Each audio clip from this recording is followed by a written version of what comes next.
بسم الله الرحمن الرحيم نريد أن نمن على الذين استضعفوا في الأرض ونجعلهم أئمة ونجعلهم الوارثين صدق.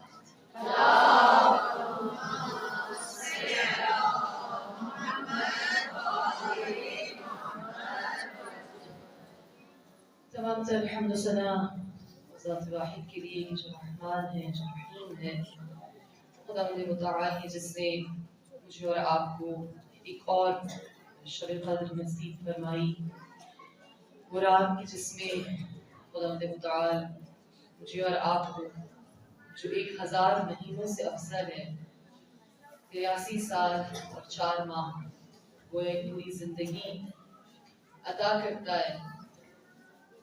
وہ ایک معنوی یا روحانی مقام جو میں اور آپ اپنی پوری زندگی لگا کر حاصل کرتے ہیں، گویا خدا مجھے اور آپ کو ایک چانس دیتا ہے کہ تم ایک رات میں اگر اسے درک کر لو، اگر تم رجبیون بنو، اگر تم ماہ شعبان سے محنت کرو، اگر تم کوشش کرو، تم تگ و دو کرو، تم تجسس کرو، تم ڈھونڈو، تم تلاش کرو، تم محنت کرو، تمہیں وہ پوری زندگی ایک رات میں ادا کرتا ہے۔ یعنی وہ معنویت، وہ روحانیت، وہ ایک مقام جسے حاصل کرنے کے لیے گویا ہمیں اتنا عرصہ لگے، خدا اپنی مہربانی سے، اپنی رحمت سے مجھے اور آپ کو وہ ایک رات میں عطا کرتا ہے۔ اس کے کچھ تقاضے ہیں جو مجھے اور آپ کو پورا کرنے ہیں، اور یقیناً کہ خدا سے ہم طالب بھی ہوتے ہیں، ہم بندے ہیں، ہم گناہگار ہیں، ہم انسان ہیں، ہم معافی کے طلبگار ہوتے ہیں، اور میرے اور آپ کے لیے بہت بڑا خزانہ ہے کہ ہماری 2 شبۂ قدر تبسل اور ذکر امام علی علیہ السلام سے مزین گزرتی ہے، اور ہم خاص تبسل کرتے ہیں ان کا بھی، امام زمان علیہ السلام کا بھی، مگر ان 2 راتوں میں جو شب 19 ہے اور شب 21 ہے، اس میں دل کی کیفیت مزید گویا نورانی ہوتی ہے اور ان سے ملی ہوئی ہوتی ہے، ان سے متصل ہوتی ہے، ہم بہت قریب احساس کرتے ہیں خود کو مولا علی علیہ السلام سے، کیونکہ اس کی باقاعدہ ایک اہمیت ہے نا، ہے۔ میں جوانوں سے کہتی ہوں، مجلس عزا کی، فرش عزا کا اپنا ایک نور ہے۔ آپ لاکھ آن لائن لیکچر سنیں، مجالس سن لیں، آپ سیشنز لیں، لیکن جو نورانیت خدا نے فرش عزا میں رکھی ہے، جو مقام، جو فضیلت، جو آپ اپنے پورے شیڈیول میں سے 1 گھنٹہ نکالتے ہیں، دیکھتے ہیں، کوشش کرتے ہیں پہنچنے کے لیے، آنے کے لیے نیت کرتے ہیں، ارادہ کرتے ہیں، یہاں بیٹھتے ہیں، اس کا نور کچھ اور ہے، مختلف ہے۔ میں اپنے بیٹے سے بھی کہتی ہوں، کہتے ہیں ہم نے اتنی مجالس کو اٹینڈ کرنی ہے، میں یہاں بھی چلا گیا ہوں، میں جلوس میں چلا گیا ہوں، کہتی ہوں جانا ہے، زندگی بھر جانا ہے، یاد رکھو جانا ہے، مسلسل جانا ہے، کیونکہ اس کی بات اور ہے، اس کا نور اور ہے۔ ہمارے امام خود ہوتے ہیں، اہل بیت خود ہوتے ہیں، اور جب ہم کہتے ہیں نا ہر جز اپنے کل کی طرف پلٹتا ہے، جب ہم کہتے ہیں کہ ہمارے دل میں ولایت علی ابن ابی طالب ہے، ہمارے دل میں محبت ہے، ہم اس گندی ہوئی مٹی سے، خمیر سے جو بچ گیا تھا، اس سے خلق کیے گئے ہیں، تو ہم گویا جز ہیں اور وہ کل ہے۔ جب ان کا نور یہاں موجود ہوتا ہے تو جز اپنے کل کی طرف پلٹتا ہے، ملتا ہے، اور وہ اٹریکشن کی، ملنے کی، رابطے کی، کنیکشن کی ایک گھڑی جس سے قسمت سمجھ جاتی ہے، جس سے قسمت بن جاتی ہے۔ بس یہاں پر میرا اور آپ کا آنا تو ان شبۂ قدر میں، اور 23 اہم ترین شب کے لیے، اور اس سے آگے بھی جو شبیں آتی ہیں، شب 25، وہ ہم اپنے آپ کو بڑی سمجھ لیتے ہیں، ہم کہتے ہیں بس 3 راتیں احسان کر دیا۔ کس نے کہا آپ کو؟ یعنی پوچھ کے آئمہ سے بتائیں وہ کون سی رات ہے، بتائیں۔ انہوں نے کہا آخری 10 راتوں میں تلاش کرو، نہیں اور مختصر کریں، بتائیں، تو وہ 3 کی جانب ہے، اس 3 میں بھی بتائیں کون سی ہے، تاکہ بس ایک یعنی پورا کوئسچن پیپر بتا دیں، کوئسچن بتا دیں، ڈکٹیٹ کر دیں کیا آئے گا۔ مگر پھر بھی کامیاب کون ہوتا ہے؟ جس نے محنت کی ہوتی ہے، جس نے سارا سال پڑھا ہوتا ہے، آپ کو کویشچن پیپر پتہ بھی چل جائے, آپ کو اوپن بک کویشچن بھی مل جائے, لیکن جب تک آپ تفکر نہیں کرتے اور ان سے ہر وقت جڑے نہیں رہتے, آپ اس شب کو نہیں پا سکتے, آپ نہیں مل سکتے. آپ کا وہ توسل, وہ رب, وہ محنت سارا سال, ساری زندگی کی ہوتی ہے. اور اس کا مطلب یہ نہیں ہے کہ بس اب شب 23 کا جاگیدری, شب 25 بھی اہم ہے, شب 27 بھی بہت اہم ہے, اور شب 29 تو اس قدر اہم ہے کہ روایات میں آیا ہے کہ خدا جتنے لوگ سارا ماہ رمضان جہنم سے آزاد کرتا ہے, اتنے افراد خدا آخری شب, شب 29 رمضان گناہوں کو, گناہ گاروں کو نار جہنم سے آزادی کا پیغام دیتا ہے. یہ شاید ہمیں یقین ہوتا ہے کہ ہم باقی 29 دنوں میں بخشوائے جا چکے ہیں, اس لیے اس رات کو مس کر دیتے. نہیں کرنا, بالکل نہیں کرنا, بالکل نہیں کرنا. شب قدر میں مومنین گناہگاروں کی طرح اور گناہگار مومنین کی طرح دعا کریں. شب 29 کو مس نہ ہونے دیں, آخری شب کو نہ مس ہونے دیں ماہ مبارک رمضان کی. اور اس میں ایک ایسی شخصیت کا تذکرہ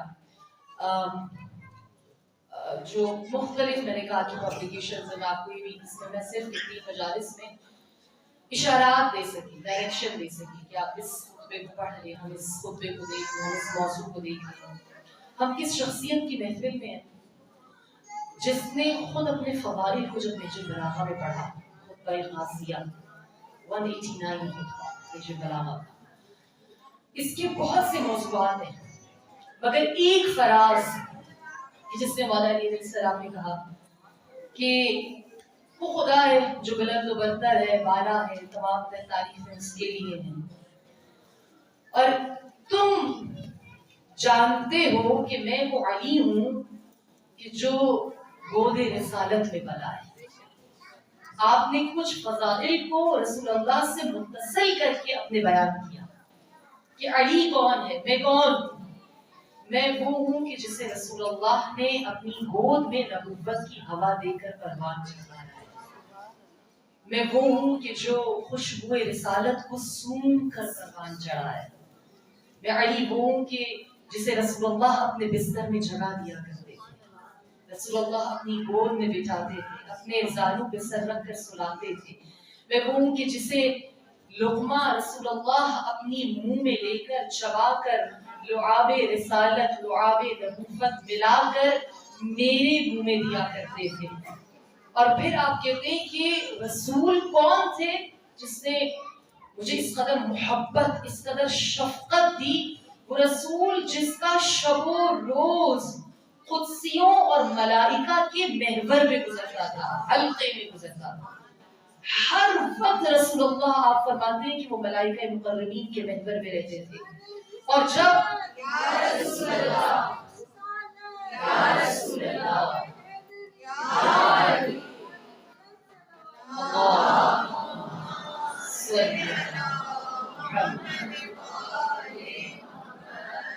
اور فرمایا کہ وہ رسول کے جو ہر وقت محور میں ملائکہ مقربین کے حلقے میں قدسیوں کے رہا کرتا تھا, جب رسول اللہ نے اپنی نبوت کے معیار پر مجھے پرکھا تو میرے قول میں, نہ میرے فعل میں, نہ میرے گفتار میں, نہ میری رفتار میں ذرہ برابر بھی کوئی خطا نہیں پائی, کوئی خطا نہیں. کیوں؟ پھر آپ نے وجہ خود بتائی, کیونکہ میں نے رسول کو ایسے فالو کیا ہے, میں نے ایسے اطاعت رسول کی ہے, میں نے ایسے رسول اللہ کی پیروی کی ہے جیسے ناقہ اپنی ماں کے پیچھے پیچھے اس کے قدم پہ قدم رکھ کر چلتا ہے. پھر آپ نے فرمایا کوئی نہیں تھا کہ جو اس وقت رسول اللہ کا مشاہدہ کرتا کہ جب پہلی وحی آپ کے اوپر غار حرا میں نازل ہوئی ہے. آپ نے فرمایا کوئی نہیں تھا ان تنہائیوں میں رسول اللہ کے ساتھ مگر یہ کہ علی ابن ابی طالب. آپ نے فرمایا اسلام کی چھت, اور کہا کہ جب پہلی مرتبہ وحی نازل ہوئی اور شیطان مایوس ہوا تو رسول اللہ کے ساتھ ساتھ میں نے شیطان کی چیخ کی آواز کو سنا کہ شیطان اس دن مایوس ہو گیا. کون؟ علی. آپ نے فرمایا میں کہ جب اسلام کی چھت کے نیچے 3 نفوس کے علاوہ اور کوئی سرزمین عرب میں نہ تھا، ایک رسول اللہ تھے، ایک علی تھے، اور تیسری خدیجہ الکبریٰ سلام اللہ علیہا، اولین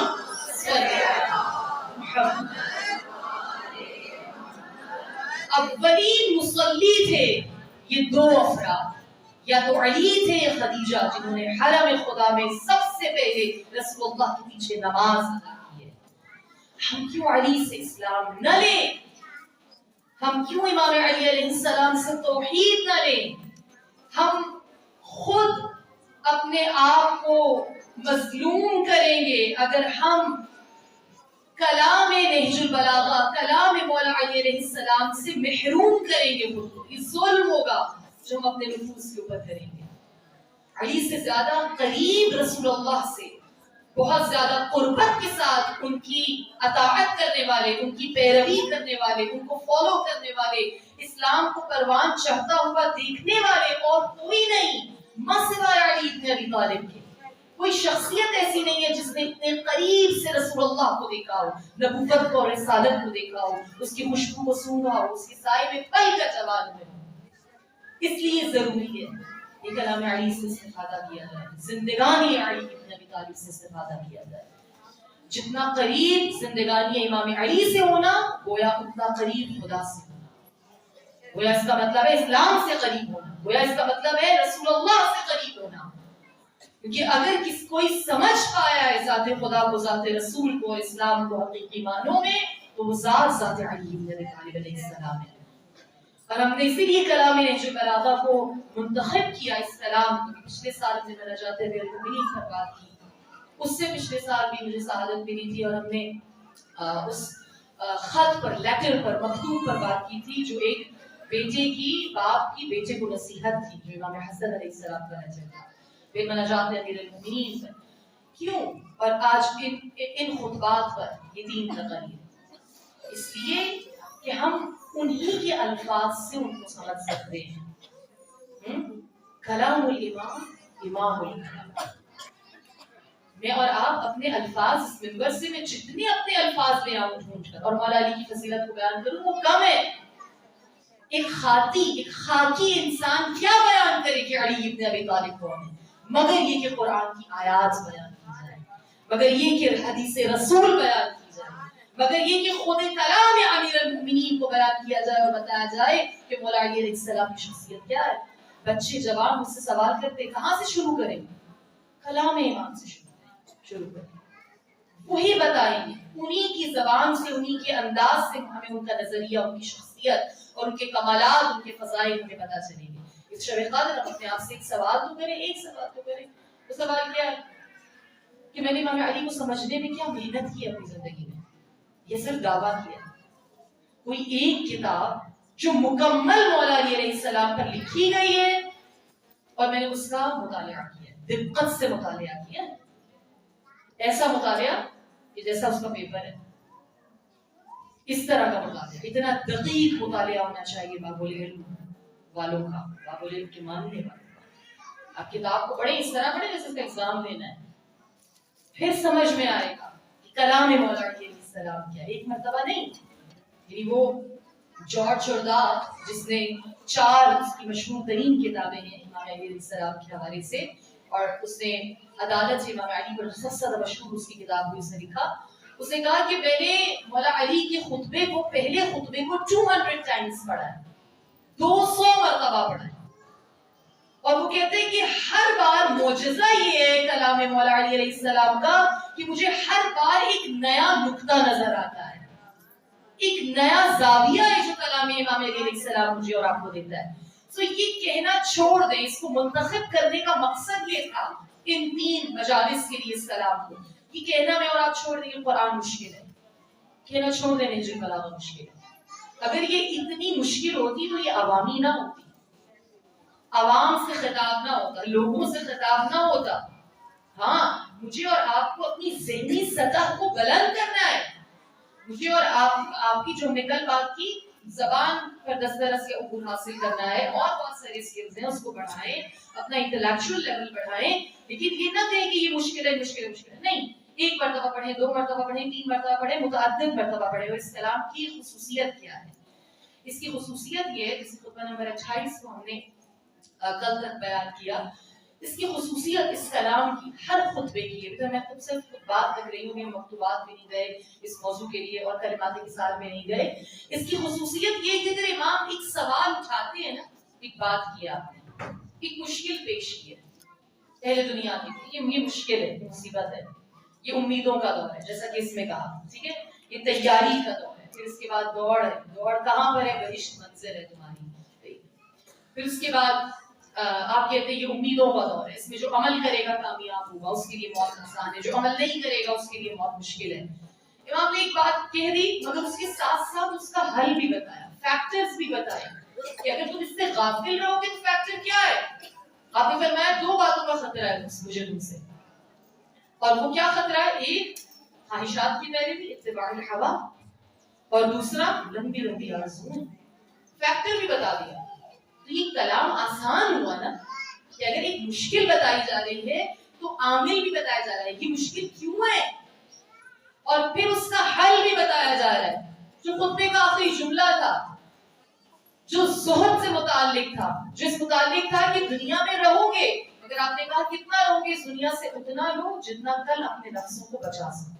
بس ان خطبات کو جو دنیا سے متعلق ہے، دنیا سے متعلق ہے، دینے کا مقصد ہی تھا. ایک مقصد میں نے آپ کو کل بیان کر دیا تھا یا پرسوں کی مجلس میں، کہ اس کا مقصد یہ تھا کہ ہمیں دکھائی ہی دنیا جا رہی ہے مسلسل. ماہ رمضان آ رہا ہے یہ کھا لو، عید آ رہی ہے یہ پہن لو، اسکن ایستھیٹک، ہیئر ایستھیٹک، بال ایسے بنا لو، اسکن یہ کر لو، لپس فل کرا لو، چیکس اپ لفٹ کرا لو، ویٹ لوز کرا لو، گین کر لو، سب کچھ یہ دنیا دکھاوا دکھاوا دکھاوا. بس یہ آخر کار ختم ہو جائے گا.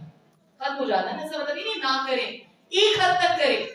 ایسا نہ ہو کہ سارا فوکس ہی اس پہ ہو جائے. اور یہ آپ کی فیڈ سوشل میڈیا کی وہ یہ کر رہی ہے، آپ کی ٹی وی چینلز یہ کر رہے ہیں. کیا یہی نہیں ہے؟ صرف ظاہر پر ہی ساری توجہ نہیں ہے، یہی توجہ ہے نا. ایڈورٹائزمنٹ کس چیز کی ہے؟ کسی چیز کی ایڈورٹائزمنٹ ہے سب کچھ. اور جب سب یہی ایڈورٹائز ہو رہا ہے تو مقصد کیا ہے؟ مقصد یہ ہے کہ آپ اپنے ہدف سے ہٹ جائیں، روحانیت سے ہٹ جائیں، معنویت سے ہٹ جائیں، اپنی روح پر توجہ نہ دے سکیں. اور یہ کون کر رہا ہے؟ میں آپ کو بہت مزے کی بات بتاؤں. یہ وہ افراد کر رہے ہیں جو ہمیں مذہب سے ہمارے ہٹا کر خود اسپرچوالٹی کی طرف جا رہے ہیں. جوڈزم، یہودی، جیوز، آپ ان کو فالو کریں، ان کی ڈفرینٹ پیجز پہ جائیں، دیکھیں ان کے لوگوں کو سنا کریں، دیکھا کریں کہ کیا ہے یہ. تو آپ کو کبھی پتہ چلے گا. چلے آپ نہیں کرتے میں کرتی، میں آپ کو بتاتی ہوں کہ یہ کیا سوچ رہے ہیں، یہ کیا کر رہے ہیں. ٹھیک ہے، تو یہ اپنے بچوں کو سکھاتے ہیں، یہ خود کرتے ہیں. کیا کہتے ہیں کہ یہ جو باڈی ہے نا، یہ صرف باڈی نہیں ہے. You are not only physical being. آپ کا جو اصل چیز ہے نا وہ اس باڈی کو روح سے کنیکٹ کرنا ہے. ٹھیک ہے، اور باقی پوری دنیا کو کہتے ہیں تم سیکولر ہو جاؤ. کہتے ہیں ایران کا صدر وہ لگے گا جو مذہبی نہیں ہوگا. سپریم لیڈر ہماری مرضی کا لگے گا، وہ لگے گا جو ریلیجیس نہ ہو، جس کے عقائد مضبوط نہ ہو، جو دین کی جڑوں سے وابستہ نہ ہو. ہمیں ایسا ایکسٹریمسٹ، انہیں کیا کہتے ہیں؟ ایکسٹریمسٹ کہتے ہیں. جو بھی زیادہ اسلام کی بات کرتا ہے، مذہب کی، دین کی بات کرتا ہے، اور صرف اسلام نہیں، کوئی بھی شخص اپنے مذہب کی جڑوں سے لگا ہوگا نا اور وہ مذہبی ہوگا، اسے کہیں گے ایکسٹریمسٹ. اور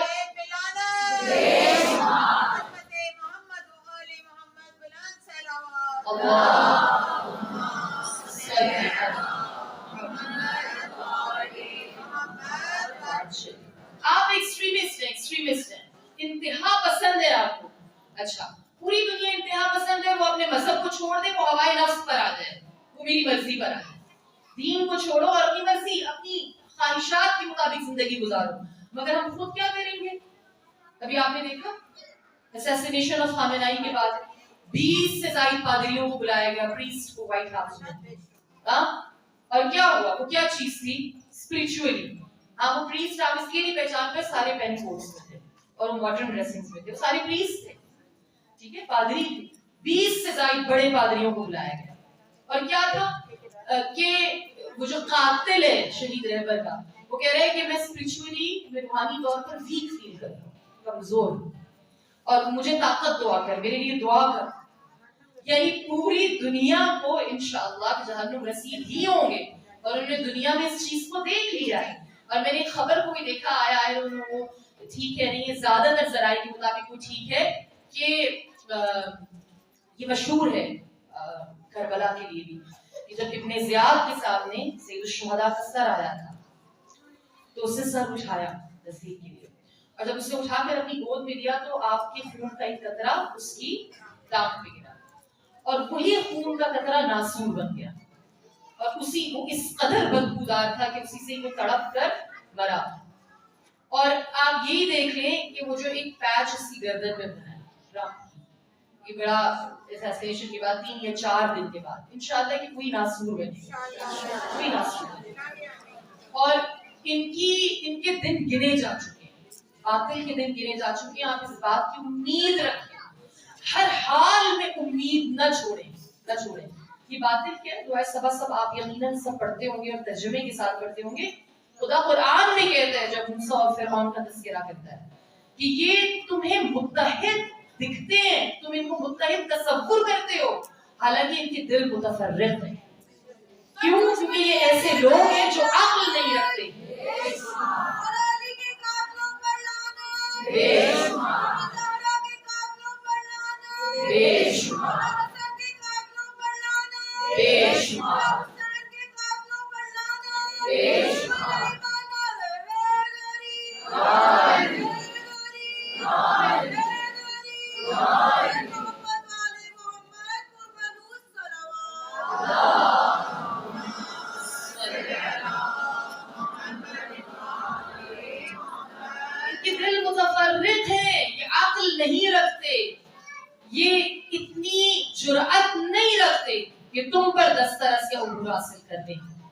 مگر یہ کہ تم اپنے ایمان پر مستقیم رہو, تم استقامت سے کام لو, اور جب استقامت سے کام لوگے تم ان کے اوپر غلبہ حاصل کر لوگے.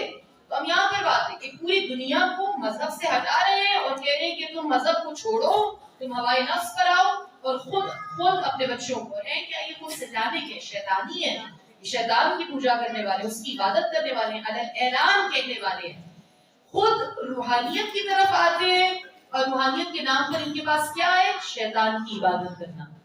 اور باقی پوری دنیا کو اصل روحانیت اور معنویت سے ہٹاتے ہیں, بطور خاص ان افراد کو جو شیعان علی بن ابی طالب علیہ السلام. یہ نوجوان نسل کو صرف دنیا, اچھا جو رہتی سہتی کسر ہے نا, ایک تو ویسے ہی بچوں کی تربیت بہت مشکل ہوئی ہوئی آج کل. یہ جو مائیں جوان کر چکی ہیں نا, بہت اچھے وقت میں کر چکی ہیں. اب جو مائیں ان کی چیلنجز ڈفرینٹ ہیں, سب زمانے میں ہیں. یہ نہیں کہا کہ مائیں کبھی دقت نہیں اٹھاتی, ہر زمانے میں پریشانی اٹھاتی ہیں, خدا نے ایسی جنت نہیں دی. مگر یہ زمانہ اس قدر عجیب زمانہ ہے کہ اس وقت تربیت کرنا بہت مشکل ہے. ایک تو یہ کہ ہم انہیں اسپرچولیٹی سکھا رہے تھے, مانا نہیں سکھاتے, اے آئی آ گیا. اب اے آئی میں کیا ہے, جس شدید نفرت ہوتی ہے کہ ہر چیز کو ویژولائز کیا جاتا ہے. کیا ضرورت ہے ویژولائز کرنے کی؟ عقد مولا علی حضرت زہرا اور ہے ویژولائز ہو رہا ہے, کیوں بھئی؟ اگر اتنا ہی تصویریں دکھانا ضروری ہوتا تو خدا قرآن میں پکچرز نازل کر دیتا. مشکل تھا خدا کے لیے, تصویروں کے ساتھ نازل کر دیتا. لیکن خدا نے بتایا کہ جو قوت اور طاقت تخیل میں ہے, کسی اور چیز میں نہیں ہے. یہ دنیا مجھے اور آپ کو صرف ظاہر پر لے کر آئی ہے, دیکھ لو, سن لو, صرف ظاہر مادی مٹیریلزم. جبکہ میرا اور آپ کا پورا ایمان غیب پر ہے, ویژولائزیشن پر نہیں ہے, دیکھنے پر نہیں ہے. ہمارا خدا غائب ہے, ملائکہ غائب ہے, بہشت غائب ہے, دوزخ غائب ہے, حتیٰ کہ ہمارا ایمان غائب ہے. مگر ہمارا ایمان پختہ ہے. یہ نہیں ہے کہ جس چیز کو دیکھیں گے تو ایمان لائیں گے, نہیں. ہم تو وہ افراد ہیں کہ جن کے لیے رسول اللہ نے آخرین زمانے کے افراد 7 مرتبہ کہا سمت توبہ سمت توبہ سمت توبہ سمت توبہ. کہا کن لوگوں کے لیے؟ کہا وہ جو میرے بھائی ہیں. جو اصحاب نے کہا رسول اللہ ہاں, کہا نہیں تم نہیں. کہا پھر کون؟ وہ جو آخری دور میں ہوں گے. وہ کون ہوں گے؟ رسول اللہ نے کہا وہ جو سیاہ اور سفید پر ایمان لے کر آئیں گے، سیاہی پر ایمان لانے والوں کی۔ سیاہی کیا ہے؟ انہوں نے قرآن نازل ہوتے ہوئے دیکھا نہیں ہوگا، انہوں نے مجھے نہیں دیکھا ہوگا، انہوں نے علی کو نہیں دیکھا، انہوں نے آئمہ کو نہیں دیکھا، مگر وہ صرف قرآن کو پڑھیں گے جو سیاہی سے لکھا، اس پر ایمان لے کر آئیں گے۔ اور پھر کہا ان کے ایمان کا کیا کہنا کہ اگر وہ اس زمانے میں ایک گناہ سے بچ جائیں گے تو ان کو 70 شہدائے بدر و احد کا ایک گناہ سے بچنے کے لیے ثواب حاصل ہوگا۔ یہ کیا ہے؟ یہ تخیل ہے، یہ اے آئی نہیں ہے، یہ ویژوائلائزیشن نہیں ہے کہ ہر چیز کو بس دکھا ہی دیا جائے، نہیں۔ ایک یہ مشکل ہے کہ بچوں کو سکھانا غیب کو، لیکن یہ خدائی طاقت ہوتی ہے، یہ معنویت ہوتی ہے کہ وہ منتقل ہو جاتا ہے ایمان، اور جو رہی صحیح کسر تھی وہ یوٹیوبر سے پوری کر دی ہے، وہ ولاگر سے پوری کر دی ہے۔ جس کے پاس آئی فون نہیں ہے وہ تو خودکشی کر دے، پتہ نہیں کیا ہوگا اگر آئی فون نہیں ملے گا۔ اگر آپ دبئی نہ دیکھ کر اس دنیا سے چلے گئے، آپ نے برج خلیفہ نہیں دیکھا تو گویا ایمان کا کوئی درجہ ہی حاصل نہیں ہوا۔ فلاں اگر آپ کو جگہ اپارٹمنٹ نہیں ملی یا فلاں گاڑی آپ نے نہیں دیکھی تو آپ تو بہشت نہیں جائیں گے۔ بس یہ رہ گیا تھا انہوں نے بچوں کو اس انفیریورٹی کمپلیکس کا شکار کر دیا ہے کہ مائیں سمجھاتی رہ جاتی ہیں کہ بھائی یہ دنیا نہیں ہے، یہ سب نہیں ہے، تم اس کے لیے خلق نہیں ہوئے، یہ مقصد نہیں ہے۔ لیکن کیا کریں، ان کو دکھایا اتنا جا رہا ہے، ان کو بتایا اتنا جا رہا ہے، وہ بیچارے کیا کریں کہ ان کو احساس کمتری میں، اچھا پہلے احساس کمتری میں مختلف انداز میں ڈالتے تھے، پہلے دکھاتے تھے دیکھو مغرب نے یہ ہتھیار بنایا، مغرب نے یہ ٹیکنالوجی بنائی ہے، تم کیا ہو مسلمان فقیر، تمہارے پاس کیا ہے، تم کتنا پیچھے ہو۔ مغرب کو دیکھو، ان کے پاس تہذیب ہے، وہ عورتوں کو حقوق دیتے ہیں، بچوں کو حقوق دیتے ہیں۔ دیکھ لیا ایپسٹین آئی لینڈ میں کیا ہو رہا ہے، کتنے حقوق مل رہے ہیں عورتوں کو اور بچوں کو۔ وہ تہمت جو آپ شیعوں پہ رکھتے تھے کہ یہ نیازوں میں بچوں کا خون ملاتے ہیں، وہ آپ خود تھے۔ یہ منافقین کی نشانیوں میں سے بہت بڑی نشانی ہے، اور جو مذہب جو فرقہ اس کا اعلی کار بنا، منافق کی بہت بڑی نشانی ہے کہ جس گناہ میں وہ خود مبتلا ہوتا ہے وہ اس کا اتہام، اس کی تہمت سامنے والے پہ کئی سال پہلے رکھ دیتا ہے، اور دنیا والوں کو، دیکھنے والوں کو بعد میں پتا چلتا ہے کہ یہ تو یہ خود تھا۔ جو کام خود کرتے ہیں اس کا الزام دوسروں کے اوپر رکھ دیتے ہیں، کہتے ہیں یہ ایسے۔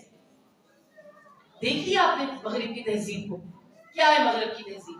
جو امام خمینی کے شاگرد تھے، جو مکتب استاد شہید مرتضی مطہری کے شاگرد تھے، وہ تو پہلے ہی آگاہ تھے، کہتے تھے کہ اس کی چمک کی طرف نہ جاؤ، اس کو نہ دیکھو، اگر اس کی باطن کو ہم نے تمہیں دکھا دیا تو یہ کس قدر وحشتناک ہے، اور انہوں نے دکھایا، بار بار بتایا کہ اس کا باطن کیا ہے۔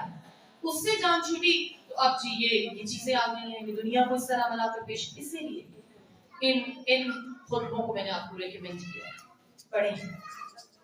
دنیا ایک صرف بری نہیں ہے، اس کا ایک اور خطبہ، ایک اور مقام ہے، اس خطبے کا میں آپ کو نمبر بتاؤں کہ جس میں ایک شخص تھا جو مذمت کر رہا تھا دنیا کی، 131 یہ مکتوب ہے، یہ مکتوب ہے 131۔ اس میں ایک شخص کو دنیا کی مذمت کرتے ہوئے سنا، تو آپ نے کہا کہ تم دنیا کی مذمت کر رہے ہو، یہ دنیا کی مذمت تم کر رہے ہو جبکہ تمہارا عمل ہے کہ تم دنیا کی مذمت کرو۔ یہ دنیا تو مخلوق ہے نا، خدا نے اس کو خلق کیا ہے۔ اسی طرح جو خطبہ نمبر 28 میں تھا وہ یہی تھا نا کہ یہ جو زندگی ہے اس کو تو برا بھلا نہیں کہا جا سکتا نا، گزارنے والے تو گزار رہے ہیں، جو صحیح گزار رہے ہیں، عمل کے ساتھ گزار رہے ہیں، توبہ کے ساتھ گزار رہے ہیں، عمل خیر کے ساتھ گزار رہے ہیں، ان کے لیے بہت آسان ہے زندگی۔ جو یہ دنیا کی جو اس کے اندر غرق نہیں ہو رہا اس کے لیے تو یہ بری نہیں ہے، اس کو برا تو اپنے عمل سے خود بنا رہے ہو، یہ خود برائی میں مبتلا نہیں ہے۔ اسی طرح سے خطبہ نمبر 80، بس میں نے آپ کی زحمتوں کو تمام کیا، میں اس کو بہت زیادہ نہیں بیان کروں گی، بہت چھوٹا سا خطبہ ہے اور اس کی کچھ لائنیں بہت مشہور ہیں، اور شب قدر میں آپ اس کے اوپر تفکر کریں۔ اور یہ خطبہ نمبر 28، خطبہ نمبر 80، یہ ہوم ورک ہے، اس کو جا کے خود بھی پڑھیں۔ آپ کو جو میں نے بیان کیے شاید اس سے بہت بہتر مطالب سمجھ میں آئیں جب آپ ان خطبات کو پڑھیں گے. زیادہ وقت نہیں لگے گا, بہت مختصر ہے. خطبہ نمبر 28 بھی مختصر ہے, 80 بھی مختصر ہے. ٹھیک ہے. اور اس کے علاوہ کانٹینٹ میں جائیں تو آپ کو بہت سے خطبات اور ملیں گے جو اہل دنیا کے لیے, ان کی مذمت کے لیے, ان کی صفات کے لیے. خطبہ نمبر 80 کا جب آغاز کیا, یہ بالکل ایک طرح سے ایک فراز ہے, چھوٹا سا چند لائنیں.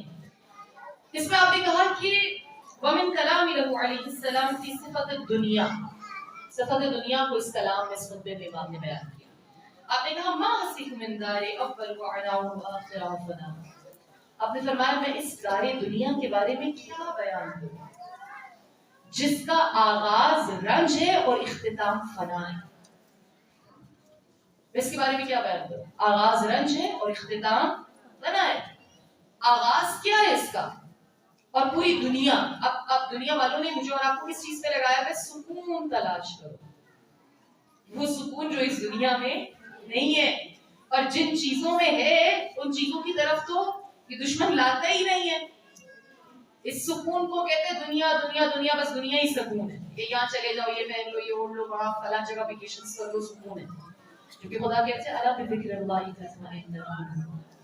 سکون تو اطاعت خدا میں, سکون تو عبودیت میں, سکون تو بندگی میں, سکون تو محبت خدا میں, سکون تو محبت حسین میں, سکون تو محبت اہل بیت میں. سکون اس دنیا میں تلاش کرو. جب امام کہہ رہی ہے دنیا جس کے اوصاف کے بارے میں تمہیں کیا بیان کروں کہ اس کا جو آغاز ہے وہ پریشانی ہے, وہ تنگی ہے, وہ رنج ہے. اور وہ کیسے؟ آپ فیزز آف لائف دیکھیں نا, زندگی کے مراحل دیکھیں. جب انسان اس دنیا میں آتا ہے بدن مادر میں, اتنی تنگ جگہ ہوتی ہے کہ اپنے ہاتھوں پیروں کو صحیح پھیلا نہیں سکتا. اور جب اس تنگ دنیا سے باہر آتا ہے تو بیچارگی کی کیفیت یہ ہوتی ہے کہ بے زبان ہوتا ہے, نہ اپنی تکلیف بتا سکتا ہے, نہ بھوک لگتی ہے تو بتا سکتا ہے, بس ایک نقاہت سی آواز ہے جس سے روتا ہے, رو کر اپنی تکلیف کو بیان کر دیتا ہے. بیچارگی ہے, ہاں رنج ہے. تھوڑا سا بڑا ہوتا ہے, تربیت ہے, تعلیم ہے, اساتید کی ڈانٹ ڈپٹ ہے, آگے نکلنا ہے, کچھ بننا ہے, اس کی فکر ہے. اور آگے نکلتا ہے, شادی ہو گئی, بچے ہو گئے, وہ ذمہ داریاں ہیں. یعنی ایک مشکل سے دوسری مشکل, ایک رنج سے دوسرے رنج میں. کبھی اولاد کا غم دیکھتا ہے, کبھی اولاد اس کا غم دیکھتی ہے, کبھی والدین کا غم دیکھتا ہے. رنج ہے, رنج ہے, رنج ہے. اور پھر اس کے بعد بہت تک و دو کرتا ہے, زندگی کو اور زیادہ آگے لے کر جاتے ہیں. کس کیفیت میں پہنچ جاتا ہے؟ بڑھاپا. اب ذوق ہے, اب کچھ چاہتا ہے تو کر نہیں سکتا. جتنا کھانا چاہے گا کھا نہیں سکے گا, جتنا چلنا چاہے گا چل نہیں سکے گا, جتنی ہمت کرنا چاہے گا اتنی ہمت ہو سکتی. میں کیا بتاؤں اس دنیا کے بارے میں جس کی ابتدا رنج ہے اور اس کا اختتام کیا ہے؟ فنا, بس ختم, فانی. لیکن امام کے چاہنے والوں کے لیے امید کیا ہے کہ صرف یہ دنیا تھوڑی ہے. آپ نے کبھی غور کیا کہ شیعوں کے جنازے اتنی دھوم سے کیوں اٹھتے ہیں؟ یہ شہداء کے جنازوں کو سیلیبریٹ کیوں کرتے ہیں؟ یہ اپنے شہداء کی یاد کو بار بار کیوں مناتے ہیں, تذکر کیوں کرتے ہیں, اپنے مرحومین کو کیوں یاد رکھتے ہیں؟ شب نیمہ شعبان, ہر شب جمعہ, ہر شب قدر, ہر مجلس میں, ہر جگہ بار بار مرنے والوں کو یاد رکھتے ہیں. کیوں اتنا اہتمام کرتے ہیں؟ کیونکہ ان کا اعتقاد, ان کا عقیدہ معاد ہے, عقیدہ آخرت ہے. ان کا یہ عقیدہ ہے کہ یہ دنیا فانی ہے, جو دار بقا ہے وہ اس دنیا کے بعد ہے, جو ہمیشہ کی زندگی ہے. اس لیے وہ موت کو سیلیبریٹ کرتے ہیں, بتاتے ہیں زندگی تو مختصر تھی, لیکن جس چیز کے لیے کاوش تھی, کوشش تھی, اس زندگی کا آغاز یا اس زندگی کا تصور بہت بڑا ہے, بہت زیادہ ہے. اس کے بعد امام کہتے ہیں کہ یہ دنیا جس کے حالات, یہ مشہور جملہ ہے, بہت مشہور جملہ ہے, یہ خطبہ نمبر 80 کا 80 کا ہے. امام نے فرمایا فی حلالہا حساب وفی حرامہا عقاب. یہ دنیا جس کے حلال میں حساب ہے اور حرام میں عذاب ہے. کتنا کمائیں, جو دنیا ملے گی تو اس نعمت کا حساب بھی اسی قدر زیادہ ہے. یہ کہا جاتا ہے نا کہ جنت میں تمام انبیاء داخل ہوں گے، سب سے پہلے رسول اللہ ہوں گے، اور سب سے آخر میں کون ہوں گے؟ سلیمان نبی، جنہیں دنیا سب سے زیادہ دی گئی تھی، دنیاوی نعمت سب سے زیادہ دی گئی، جنہیں اختیار سب سے زیادہ دیا گیا تھا، ہواؤں پہ اختیار ہے، جنات پہ اختیار ہے، ہر جو کریچر ہے اس کے اوپر اختیار ہے، جتنا اختیار ہے پھر سوال بھی زیادہ ہے، حساب بھی ویسے ہی ہے، تو اس سے تو انبیاء بھی فارغ نہیں ہے، انسان بھی اگر حلال دیا ہے خدا نے جائز دیا تب بھی حساب ہے اس دنیا میں۔ آپ نے فرمایا دنیا کے جس کے حلال میں حساب ہے اور حرام میں تو عذاب ہے۔ پھر اس کے بعد پھر ہے من استغنى فيها فطن۔ اچھا ہم ایک دوسرے کو دیکھتے ہیں تو کمپیئر کرتے ہیں بیچارے، کہتے ہیں کہ اس کی زندگی کتنی اچھی، کتنے سکون سے، ایک میں ساری مصیبتیں میرے لیے ہیں، میں مشکل میں ہوں، یہ دیکھو کتنے مزے میں کتنے آسان میں۔ اب تو اسٹیٹسز لگتے ہیں تو اور زیادہ بیچاروں کا دل تڑپتا ہے، جو سنگل ہیں وہ میرڈ کی اسٹیٹس دیکھتے ہیں تو تڑپتے ہیں، جو میرڈ ہیں وہ بیچارے جو بروکن فیملیز سے ہوتے ہیں جنہیں طلاقیں ہوتی ہیں وہ دیکھتے ہیں تو وہ تڑپتے ہیں۔ سو ہم کبھی اسٹیٹس لگاتے ہوئے جوان بھی نہیں کرتے، ہم کہتے ہیں کیا ہوا، جس مرضی کے دل میں جو اثر ہونا ہے، میری تو بڑی اچھی شادی شدہ زندگی گزری ہے، میں تو اسٹیٹس لگا دوں، فلاں ریسٹورنٹ میں ہوں، فلاں جگہ نہیں ہوں، یہ ہر چیز کا اسٹیٹس۔ کبھی سوچا وہ بندہ جو طلاق کے دور سے گزر رہا ہے، وہ جس کے حالات ٹھیک نہیں ہیں، اس کے دل پہ کیا گزر رہی ہے، ٹھیک ہے، وہ جو بیچارے ابھی تک سنگل ہیں ان کا کیا مسئلہ ہے، ان کا کیا پرابلم ہے، لیکن نہیں، ہمیں دکھانا ہے، ہر چیز دکھانی ہے، ہر چیز شو کرنی ہے، اور جب برباد ہوتی ہے تب نظر بھی لگ جاتی ہے کہ یہ بھی مسئلہ ہوتا ہے کہ ہم تو ٹھیک تھے، پتہ نہیں کس کی نظر لگ گئی، آپ نے دکھایا اس طرح، آپ نے بتایا اس طرح، تو دوسرا تو انفیریورٹی کمپلیکس ہے، کہ نظر بھی لگا دی ہوگی، آپ کو کیا تھا کہ آپ اتنا زیادہ دکھاتے تھے، دیکھتے ہیں کہ اچھا، اور کیا ہوتا ہے لوگ اچھا ہی دکھاتے ہیں، برا نہیں دکھاتے۔ ایک عورت اسٹیٹس آئے گی میرے شوہر نے مجھے مثلاً یہ گولڈ کی رنگ گفٹ کر دی، مجھے پھولوں کا تحفہ دے دیا، جب لڑائی ہوگی اور گردن ٹوٹے گی وہ تو اسٹیٹس میں وہی لگائے گا، تو وہ بھی لگائے گا۔ آج تک کسی نے اپنی لڑائی اسٹیٹس پہ لگائی ہے؟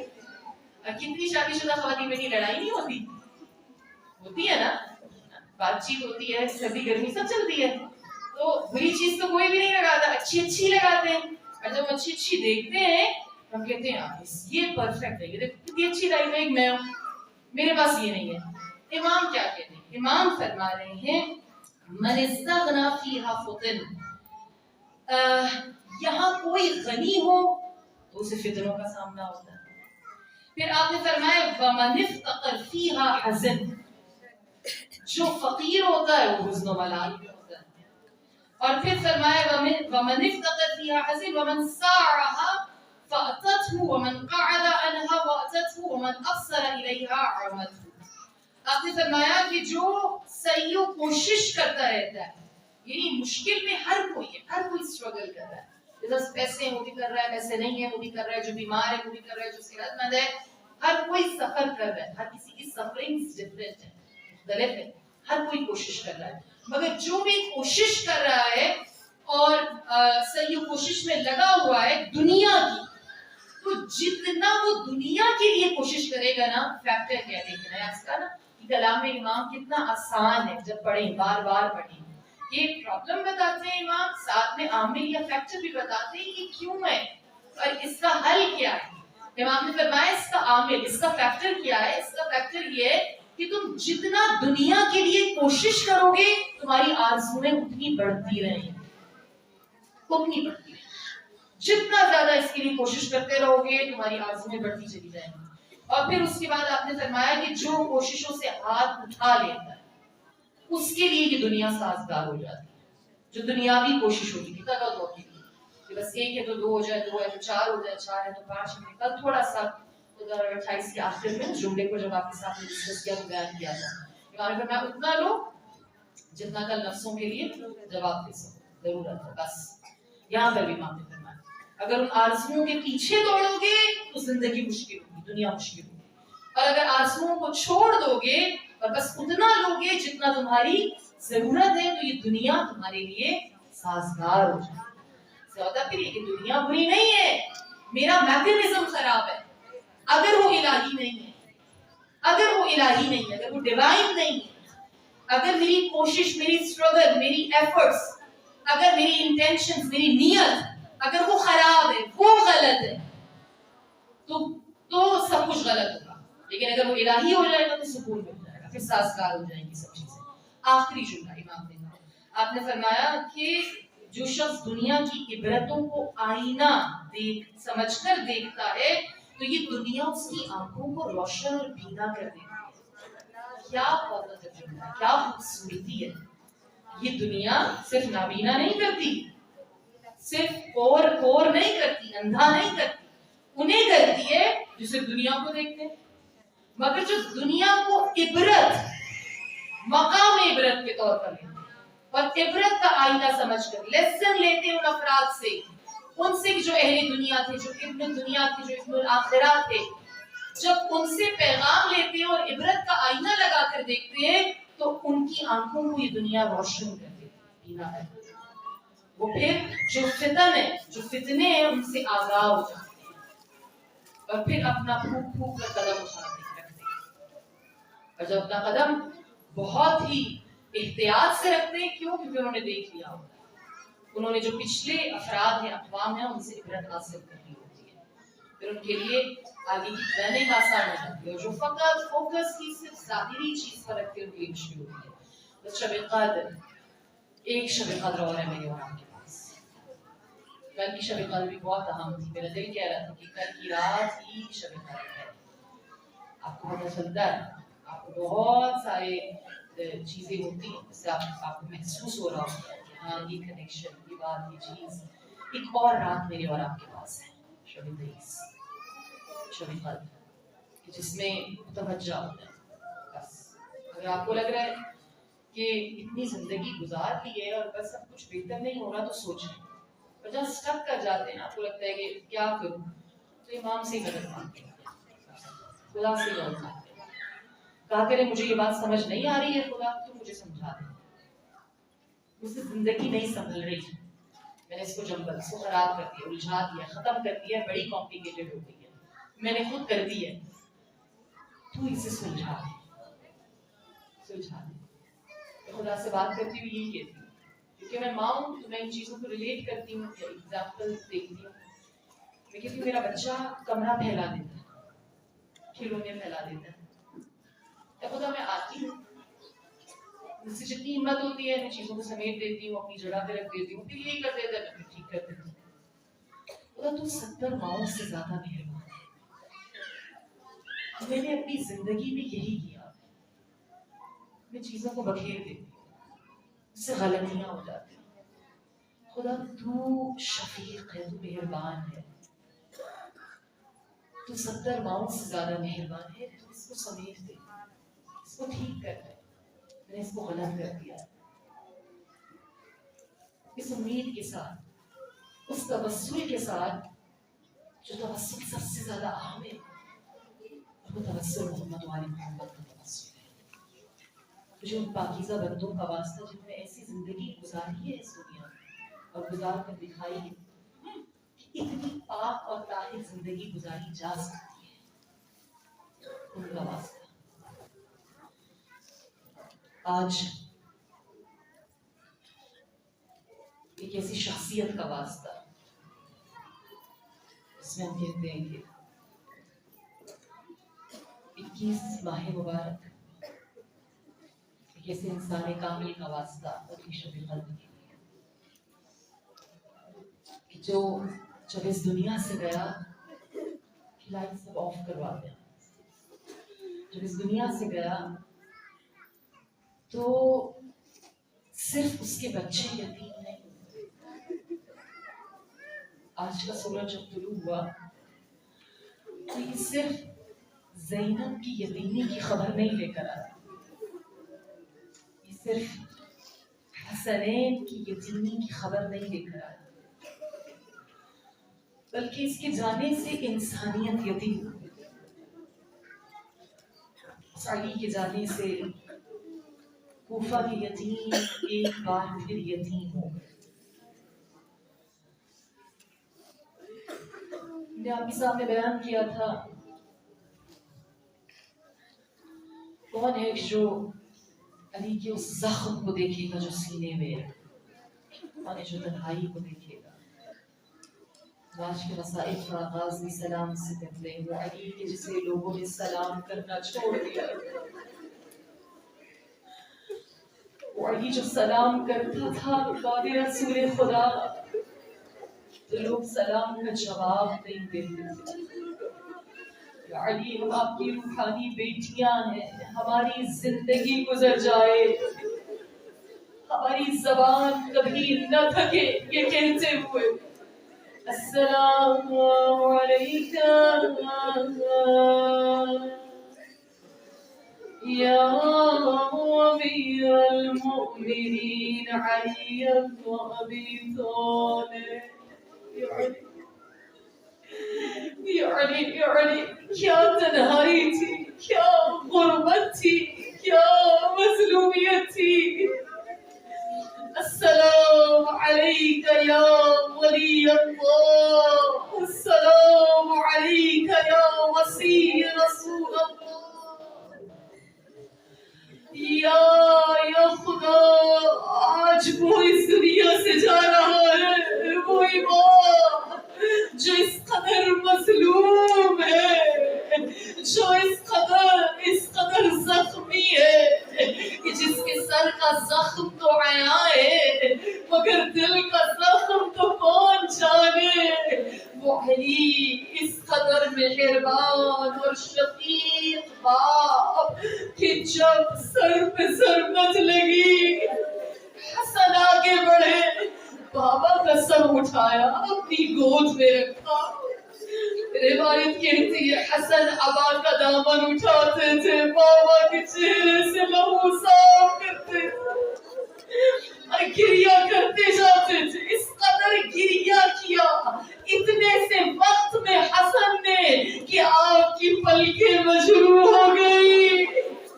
علی نے جب دیکھا کہا حسن گریا نہ کرو، حسین گریا نہ کرو، عباس صبر کرو۔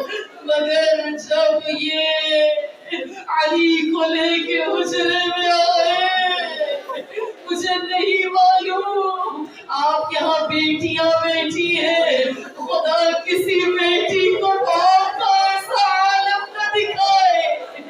نہ جانے زینب نے کیسے دیکھا بابا کا سر شگافتہ، خون ریشے مبارک تک آ گیا۔ جب بیٹیاں حجرے میں آئی گریا کرنے لگی، کلثوم نے آہ بکا کیا، زینب نے مرثیہ کہا۔ وہ علی جنہوں نے بیٹوں کو تسلی دی اور کہا گریا نہ کرو، جب بیٹیاں رونے لگی تو کہتے ہیں بیٹیوں کو چپ نہ کرایا بلکہ خود بھی ان کے ساتھ بلند آواز میں گریا کرنے لگے۔ شاہد علی جانتے ہیں یہ وہی کوفہ ہے، یہاں یہی زینب ہوگی، یہی کلثوم ہوگی۔ جب یہ حسین کو رونا چاہیں گے یا تو تازی آنے لگیں گے یا درے مارے جائیں گے۔ بیٹیوں کو رونے دیا۔ علی کبھی کراہتے تھے، وصیت کرتے تھے، ہوش میں آتے تھے، کبھی اصحاب کو بلاتے تھے، کبھی گھر والوں کو بلاتے تھے۔ یہ دن اور رات گزرتے رہے، طبیبوں کو بلایا گیا۔ یہ مشہور تھا نام ہے، کل کے مسائل میں پڑھا کہ زہر کا اثر ہو تو دودھ سے ظاہر ہوتا ہے۔ کوفہ کے یتیم اپنے حصے کا دودھ لے کر کھڑے ہیں۔ اے طبیب کسی طرح ہمارے بابا علی کو بچا دے۔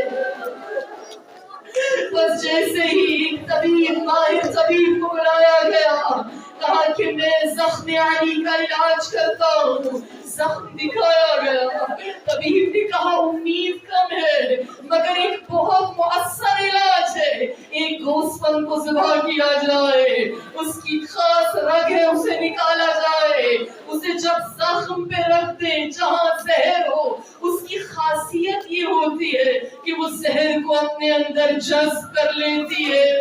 کہتے ہیں حسنین نے گوشت ذبح کرایا, وہ رگ نکالی, طبیب کو دی گئی. طبیب نے زخم فرس علی پہ رگ کو رکھا, پٹی کو باندھ دیا. جب تھوڑی دیر کے بعد پٹی کو کھولا, سر سے عمامہ پھینک کر کہا اِنَّ لِلَّهِ وَإِنَّا إِلَيْهِ رَاجِعُونَ. یہ وہ زخم ہے جس میں زہر اتنا اثر کر گیا کہ وہ رگ پھٹ گئی, وہ اپنے اندر اس زہر کو سمو نہ سکی. بس جب یہ اعلان ہوا, امیدیں کم ہونے لگی اور 21 کی سحر طلوع ہونے لگی. علی نے تمام بیٹیوں کو اور بیٹوں کو بلایا. کبیر حسن کے گلے کے بوسے, حسین کے گلے کے بوسے, زینب کے بازوؤں کے بوسے, کبھی عباس کے بازوؤں کو چھوا. ربو سے امامت حسن کے سپرد کیے, تمام بچوں کو حسن کے حوالے کیا اور حسین کو عباس کے حوالے کیا. یہ وہ ذمہ داری تھی جو بابا علی سے ملی. گویا علی کہنا چاہتے ہیں عباس جیسے میں محافظ رسول رہا, عباس تو محافظ حسین. حسین تیری نگہداری میں. عباس نے حق ادا کیا. کہتے ہیں جب تمام وصیتیں ہوئی, ایک بار پھر زہرا کے گھر سے فغاں بلند ہوئی, کلمات استرجاع جاری ہوئے, اِنَّ لِلَّهِ وَإِنَّا إِلَيْهِ رَاجِعُونَ. رضاً بِقَضَائِهِ وَتَسْلِيمًا لِأَمْرِهِ. بچے موجود تھے, غسل و کفن کا اہتمام تھا. مورخین بتاتے ہیں اس دن کوفہ میں ایسا شور و غل تھا, ایسے رونے کی آوازیں بلند تھی جیسے کوفہ یتیم ہو گیا, جیسے مدینے میں رسول اللہ کے جانے سے کوہرام کبا تھا. علی کے جانے سے ایسا لوگوں نے ماتم کیا. جنازہ دھوم سے اٹھا, بیٹوں نے اٹھایا, مگر یہاں بھی غربت علی ہے. اور وہ غربت کیا ہے؟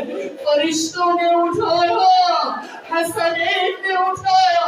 اس کے بعد کہا ایک خاص مقام آئے گا, وہاں سے یہ فرشتے خود جنازے کو لے جائیں گے. کیا وجہ تھی کہ اتنے عرصے بعد